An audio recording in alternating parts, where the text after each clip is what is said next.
Chaque jour, Charles et Carole vous présentent la leçon de l'école du sabbat.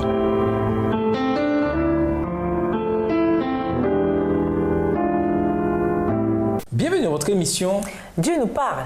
Voilà la leçon de lundi, dette ou grâce. La question que Paul traite ici dépasse la simple théologie. Elle va au cœur du salut et de notre relation avec Dieu. Si l'on croit que l'on doit gagner son acceptation, que l'on doit atteindre un certain standard de sainteté avant d'être justifié et pardonné, alors naturellement, l'on se tournera vers soi et l'on regardera à soi et à ses actions. La religion peut devenir extrêmement égocentrique et c'est pourtant bien la dernière chose dont nous ayons besoin. A contrario, si l'on saisit la grande nouvelle que la justification est un don qui vient de Dieu, totalement immérité, comme il est facile et naturel de concentrer notre attention sur l'amour et la miséricorde de Dieu au lieu de ne penser qu'à soi-même. Et au final, qui a le plus de chances de refléter l'amour et le caractère de Dieu? Celui qui se préoccupe de lui-même ou celui qui se préoccupe de Dieu? Lisons Romains 4, les versets 6 à 8. Comment Paul développe-t-il ici le thème de la justification par la foi? Romains 4, versets 6 à 8.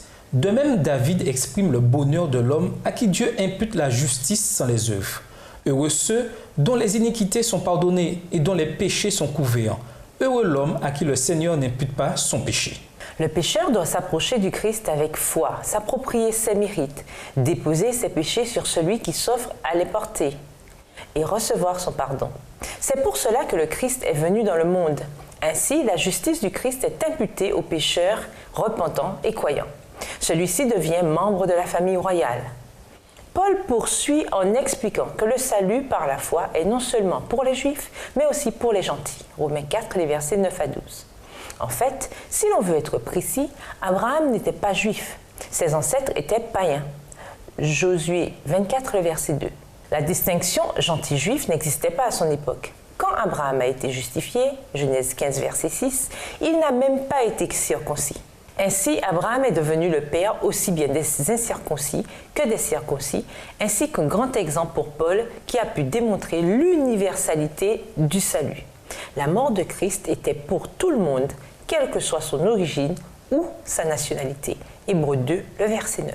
Étant donné l'universalité de la croix et ce qu'elle nous dit sur la valeur de chaque être humain, pourquoi les préjugés raciaux, ethniques ou nationaux sont-ils une chose aussi horrible?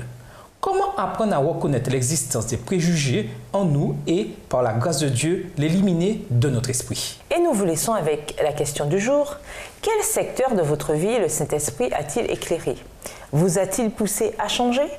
Au revoir. Et à demain si je veux.